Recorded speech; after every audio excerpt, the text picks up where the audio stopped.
Island के waste में है एक ऐसा घना जंगल जो किसी नक्शे पे भी दिखाई नहीं देता।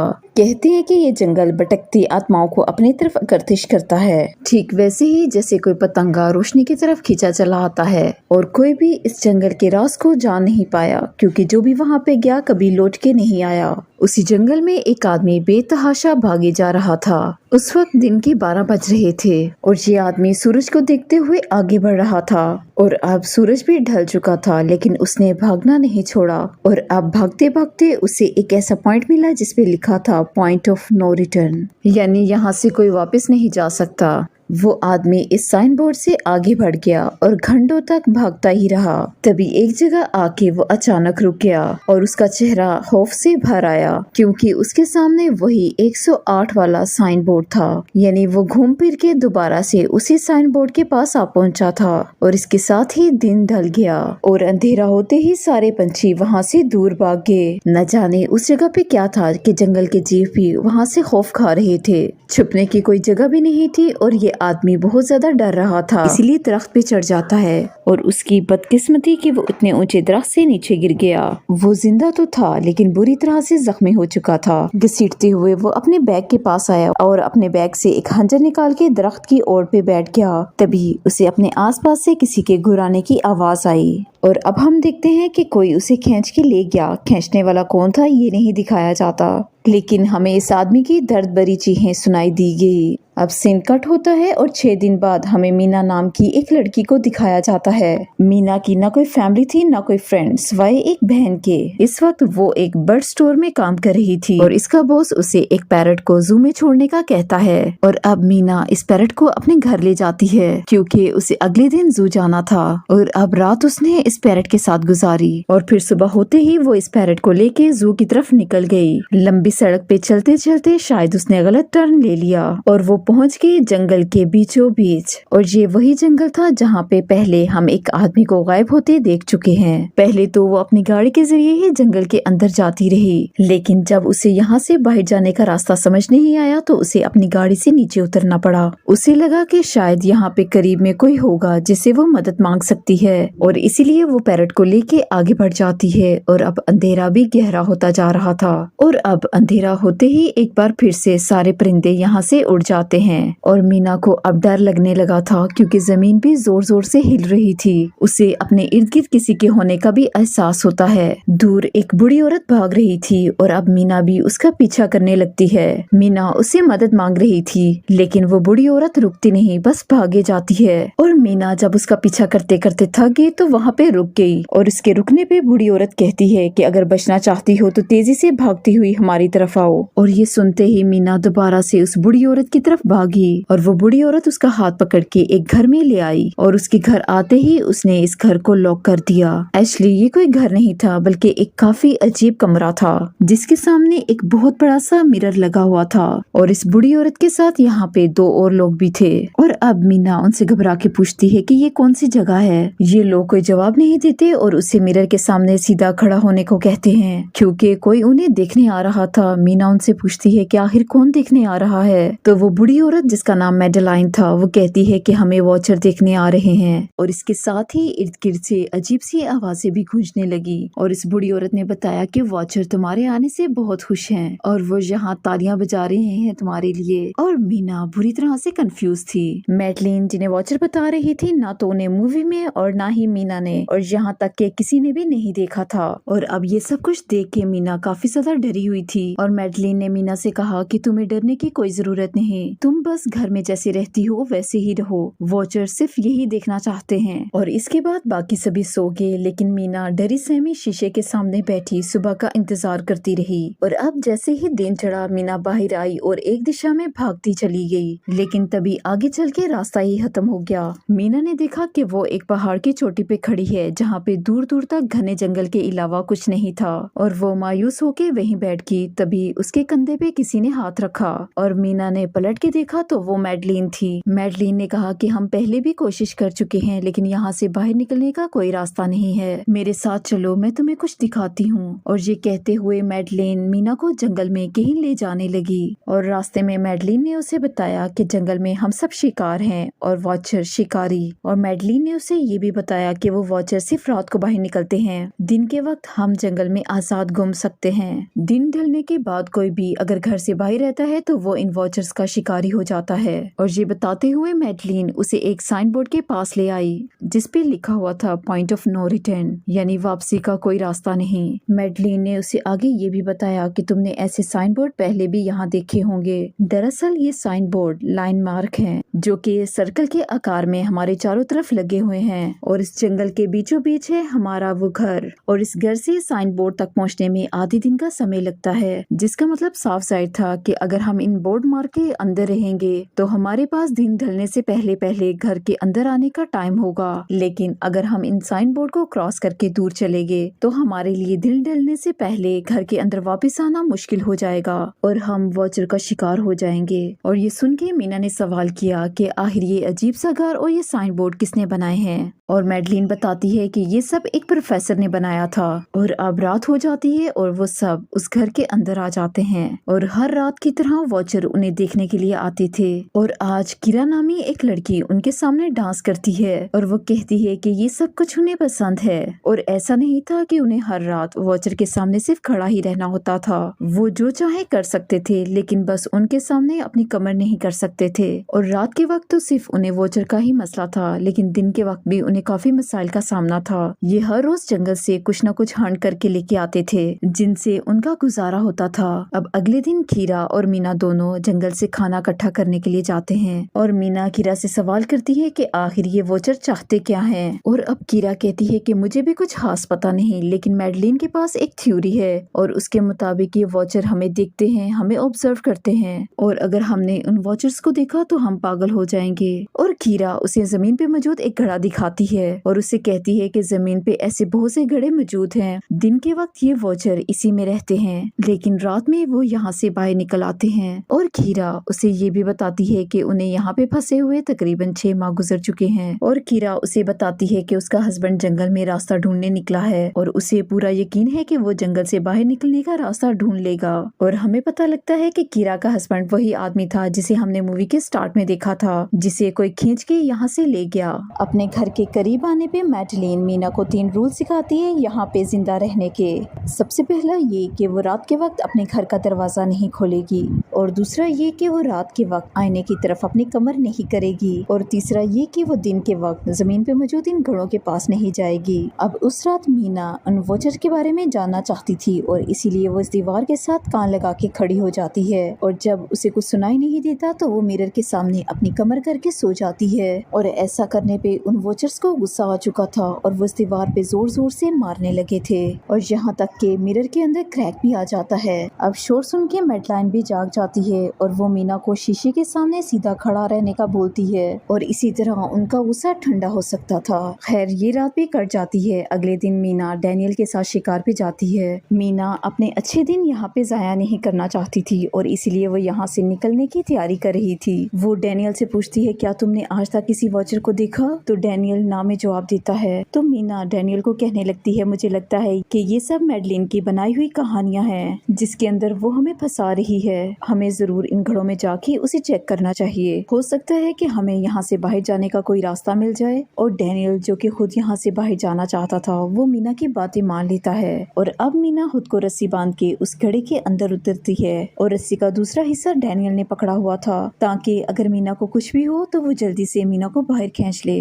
और अब मीना उस घड़े में पहुंच चुकी थी जहाँ पे उसे इंसानों के बहुत सा सामान मिलता है और अब मीना उन सामान को इकट्ठा करने लगती है। जरूर ये जंगल में फंसे हुए इंसानों का सामान होगा। और अब रस्सी के सहारे मीना और डैनियल इस सामान को गड्ढे से बाहर निकाल लाते हैं। और अब इससे पहले कि मीना यहाँ से बाहर निकलती उसे इस गड्ढे के अंदर किसी की उंगलियां दिखाई देती हैं। वो ठीक से तो नहीं देख पाई कि ये क्या चीज है, लेकिन वो बहुत ज्यादा डर गई और वो इस सारे सामान को लेके जल्दी से अपने सेफ हाउस में आ गए, जहाँ पे मैडलाइन ने उनसे पूछा कि ये सामान तुम लोग कहाँ से लाए, और इस पे ये लोग झूठ बोल देते हैं कि ये सामान वो जंगल से लाए। और अब चूंकि मैडलाइन को जंगल में रहते हुए काफी अरसा गुजर चुका था, तो वो जानती थी कि ऐसा सामान उसी जंगल से नहीं बल्कि उसी घड़े से मिला होगा। वो मीना से पूछती रह जाती है कि बताओ तुमने घड़े में क्या देखा, लेकिन मीना उसे कुछ भी नहीं बताती। और अब इन लोगों को घड़े से कैमरा भी मिला था। इस कैमरे को सीसीटीवी कैमरा बना के डैनियल और मीना इसे घर के बाहर लगा देते हैं ताकि ये लोग भी वॉचर को देख पाएं। मैडलिन उन्हें समझाती रह जाती है कि ये तुम गलत कर रहे हो, लेकिन ये दोनों उसकी एक नहीं सुनते। और आज ये लोग वॉचर के इंतजार में ही बैठे थे ताकि ये लोग उन्हें देख पाएं, लेकिन अभी तक वॉचर नहीं आए थे। लेकिन आज उनके साथ कुछ अजीब होता है, उनका दरवाजा खटकाया जाता है और जब वो कैमरे में देखते हैं तो वहाँ उन्हें इंसानी टांगे दिखाई दे रही थी। बाहर जो भी था वो कीरा के हस्बैंड की आवाज में बात कर रहा था। और अब कीरा को लगा कि जरूर उसका हस्बैंड यहाँ से बाहर जाने का रास्ता ढूंढ लाया है। और जैसे ही कीरा दरवाजा खोलने के लिए जाती है तो मैडलिन उसे रोक लेती है और कहती है कि तुम ये दरवाजा नहीं खोल सकती, क्योंकि मैं जानती हूँ कि बाहर तुम्हारे हस्बैंड नहीं है। कीरा को मैडलाइन की बातों पे यकीन नहीं था, तो मैडलिन उससे कहती है कि तुम उसका इम्तिहान ले लो, तुम उससे कोई ऐसी बात पूछो जिसके बारे में सिर्फ तुम और तुम्हारा हस्बैंड जानते हो। और अब कीरा बाहर खड़े हुए इंसान से एक किताब के बारे में सवाल करती है जिसके बारे में उसे पता होना चाहिए था। लेकिन जब बाहर खड़ा हुआ इंसान कोई जवाब नहीं देता तो वो समझ जाते हैं कि ये जरूर वॉचर ही हैं। और जब ये लोग दरवाजा नहीं खोलते तो वॉचर बाहर लगे कैमरा को तोड़ देता है और सभी वॉचर अब गुस्से में आ चुके थे और इनके घर के बाहर लगा शीशा भी तोड़ने लगे थे। और अब ये लोग शीशे के सामने खड़े हो जाते हैं। उनके ऐसा करने पे अब वॉचर ने शीशा तोड़ना बंद कर दिया और अब वो इन्हें मारने के लिए नहीं आए। और अब तक काफी ज्यादा रूल्स को तोड़ा जा चुका था और इसीलिए मीना और डैनियल डिसाइड करते हैं कि वो मैडलिन को सब कुछ बता देंगे कि वो घड़े में गए थे।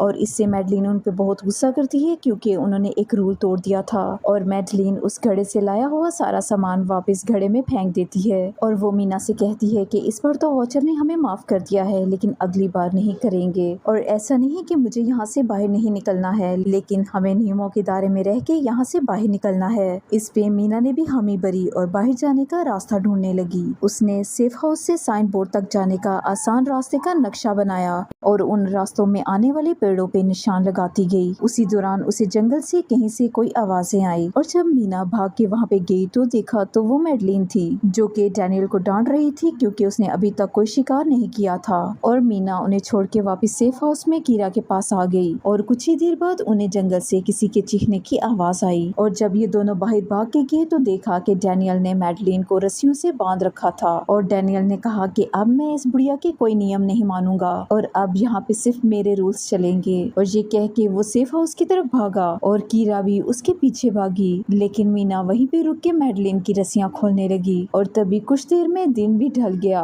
और अब मीना और मैडलिन फौरन से सेफ हाउस की तरफ भागे, लेकिन डैनियल ने अंदर से दरवाजा बंद कर दिया था। मैडलिन और मीना दरवाजे के बाहर खड़े होके डैनियल से दरवाजा खोलने की रिक्वेस्ट करते रहे, लेकिन डैनियल ने दरवाजा नहीं खोला। और अब वॉचर के आने का समय हो चुका था और इसीलिए मैडलिन फौरन से मीना को लेके जंगल की तरफ आ गई और मैडलिन ने झाड़ियों में एक छुपने की जगह बनाई थी और अब वो मीना को लेके वहाँ पे छुप गई। और अब इतने में गुराते हुए वॉचर सेफ हाउस की तरफ बढ़े और अब मीना और मैडलिन ने देखा कि ये वॉचर 4 पैरों से उठे 2 पैरों पे इंसानों की तरह खड़े हो चुके थे। लेकिन तभी शीशे के सामने मैडलिन और मीना को ना पाके वॉचर गुस्से से घर आने लगे और उनकी तलाश में जंगल की तरफ भाग निकले। और अब मौका पाके मैडलिन और मीना फौरन से दरवाजे की तरफ आए और डैनियल से दोबारा से उन्हें अंदर लेने के लिए गिड़गिड़ाने लगे। और तब जाके डैनियल को उन पे तरस आया और उसने दरवाजा खोल दिया और मैडलिन ने फौरन अंदर आके दरवाजा बंद कर दिया और सभी को लेके शीशे के सामने खड़ी हो गई। और अब मैडलिन उन्हें बताती है कि मैंने तुम लोगों से झूठ बोला था कि मैं यहाँ पे फंस गई। दर हकीकत मैं इन्हीं वॉचर्स पे सर्च करने के लिए यहाँ पे आई थी क्योंकि मैंने किताबों में पढ़ रखा था कि ये सारी क्रिएचर परियां हैं, यानी फेरीज हैं। लेकिन जब मैंने यहाँ पे आके देखा तो मुझे पता लगा कि ये परियां नहीं बल्कि मॉन्स्टर हैं और इसके साथ साथ काफी अक्लमंद भी, और ये लोग भेस भी बदल सकते हैं। और मैंने जिस क्रिएचर को देखा था उसने बिल्कुल मेरे जैसा ही रूप धार रखा था, हालांकि उसकी आंखें और कुछ अंग मेरी तरह नहीं हो पाए आए थे, लेकिन उसे मुझे समझ आ गया कि ये वॉचर किसी का भी रूप धार सकते हैं। मैंने उनकी हरकतों से अंदाजा लगाया कि वो हम जैसा बनने के लिए कुछ ना कुछ सीखते हैं और इसीलिए जो कुछ हम करते हैं वो वैसा ही करने की कोशिश करते हैं।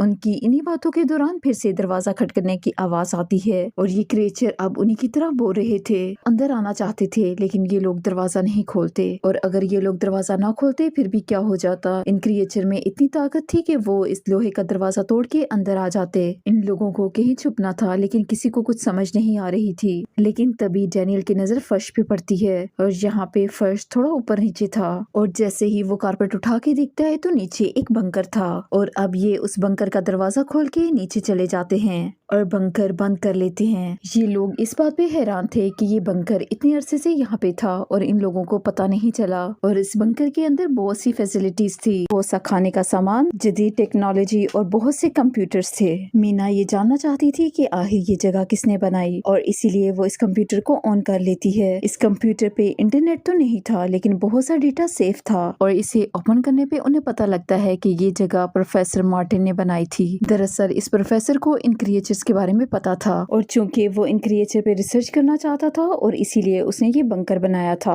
वो इसी बंकर में रहा करता था। प्रोफेसर ने वीडियो में आगे बताया कि मैंने वॉचर पे रिसर्च करने के लिए ये वंडरलैंड बनाया था। हालांकि इसे बनाने में मुझे केवल 13 दिन लगे थे लेकिन इसे बनाना आसान नहीं था। इस जगह का खौफ ही इतना है कि कोई भी मजदूर इस जगह पे काम करने को तैयार नहीं था और इसीलिए मैंने आसपास के शहर और गांव से ऐसे मजदूर इकट्ठा किए जिनका कोई परिवार नहीं था और जो बहुत गरीब थे। मैं दिन भर इन मजदूरों से काम करवाता और शाम ढलते ही इन लोगों को खाने पीने के सामान के साथ ऊपर ही छोड़ आता और खुद चुपके से इस बंकर में आगे छुप जाता और फिर शाम होते ही सारे वॉचर यहाँ पे आते थे और वो इन मजदूरों को खा जाते थे और फिर अगले दिन मैं फिर से नए मजदूर ले आता था और हर रोज दिन ढलते ही उनका यही हशर होता था। मैं मानता हूँ कि इस जगह को बनाने में कई मासूमों के खून बहे हैं लेकिन किसी नई खोज के लिए कुछ कुर्बानियां तो देनी ही पड़ती हैं। प्रोफेसर की ऐसी बातें सुन के मीना और बाकी सबका दिल दहक उठा और अब मीना चूंकि मजीद जानना चाहती थी और इसलिए इसने मजीद वीडियोस प्ले की जिसमें प्रोफेसर ने बताया कि आज एक अजीब घटना घटी। आज मैंने एक वॉचर को एक बच्ची के रूप में देखा। वो बाकियों से अलग थी और अकेली थी। हालांकि बाकी वॉचर इंसानों का रूप धारने में इतने परफेक्ट नहीं हुए थे लेकिन इस वॉचर ने बच्ची का रूप इतना परफेक्ट धारा हुआ था कि उसे पहचाना नामुमकिन था। और इसी के साथ प्रोफेसर ने कैमरे को दूसरी दिशा में मोड़ा और तभी वो देख पाते हैं कि प्रोफेसर ने इस वॉचर को एक पिंजरे में कैद कर रखा था और वो वॉचर आजाद होने के लिए तड़प रही थी। न जाने प्रोफेसर उस वॉचर पे क्या एक्सपेरिमेंट करने वाला था। उसने आगे की वीडियोस नहीं देखे और सीधा लास्ट वाली वीडियो प्ले की और अब प्रोफेसर को वहाँ पे रहते हुए लगभग 1 साल बीत चुका था और इस वीडियो में हम देखते हैं कि प्रोफेसर काफी परेशान दिख रहा था। इसमें प्रोफेसर ने कहा था कि शुरुआत में मुझे लग रहा था कि मैं एक अच्छा काम कर रहा हूँ लेकिन अब मुझे लग रहा है कि मुझ में इंसानियत नहीं रही और जिस वॉचर को मैंने यहाँ पे कैद करके रखा था उससे मुझे लगाव हो गया था लेकिन मैं कुदरत के बनाए हुए नियम के खिलाफ जाने की कोशिश कर रहा था। लेकिन अब मैं सब कुछ ठीक कर दूंगा। वो वॉचर ऊपर मेरा इंतजार कर रही है। मैं उसको खत्म कर दूंगा और खुद को भी गोली मार के अपनी जान दे दूंगा। और प्रोफेसर ने ये भी बताया था कि जो भी मेरी वीडियो देख रहा है मैं उसे बताना चाहता हूँ यहाँ से कुछ दूर नदी के किनारे मैंने अपनी एक बोट छुपा रखी है और इस नदी तक पहुँचने के लिए तुम्हें पहले साइन नंबर 134 तक पहुँचना होगा और इसके बाद तुम्हें उसी दिशा में जाना होगा जिस दिशा में शाम होते ही सारे पंछी उड़ने लगते हैं और उन्हें फॉलो करते हुए तुम नदी तक पहुँच जाओगे। और अगर कोई यहाँ से बच निकला तो मेरी उससे एक रिक्वेस्ट है कि वो मेरी यूनिवर्सिटी में जाके वॉचर से रिलेटेड जितनी भी मेरी सर्च है उसे तबाह कर देना। और इसके बाद प्रोफेसर उठ के चैम्बर से बाहर निकल गया और इसके बाद एक के बाद एक 2 गोलियां चली और जिसके बाद वो लोग समझ गए थे कि प्रोफेसर ने पहले उस वॉचर को मारा और इसके बाद खुद की भी जान ले ली। और अब मीना और बाकी लोगों को भी यहाँ से सेफली बाहर जाने का रास्ता मिल गया था।